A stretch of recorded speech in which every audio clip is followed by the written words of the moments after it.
Hello mga kabiski, basta po kayo.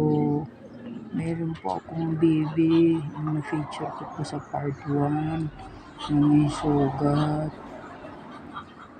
Nakakatulog po siya pag ginaganyan ko siya guys. Siguro nakakatihan sa sugat niya. Sabi ko, close your eyes baby, close your eyes, mabog siya.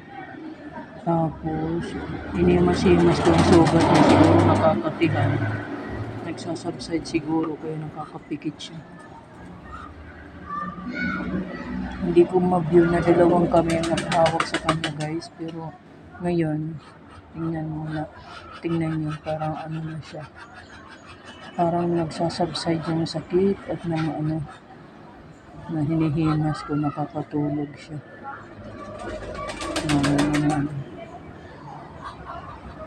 Napapabait ng baby, bobo.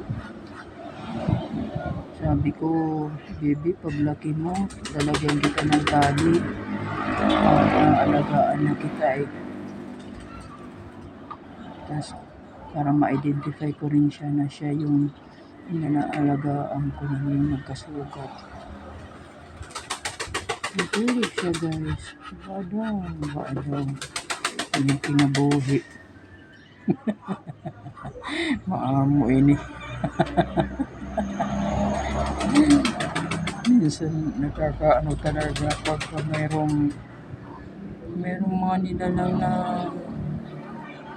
hindi guys, hindi walang laban ba sa mga kahirapan. Nakaka-touch na walang kalaban-laban kung paano sila magsusurvive sa sakit na nararamdaman nila. Napakabuti ng Diyos, sobra.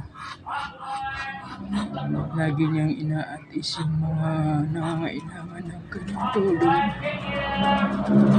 Yan lamang po guys. Thank you for watching. Bye.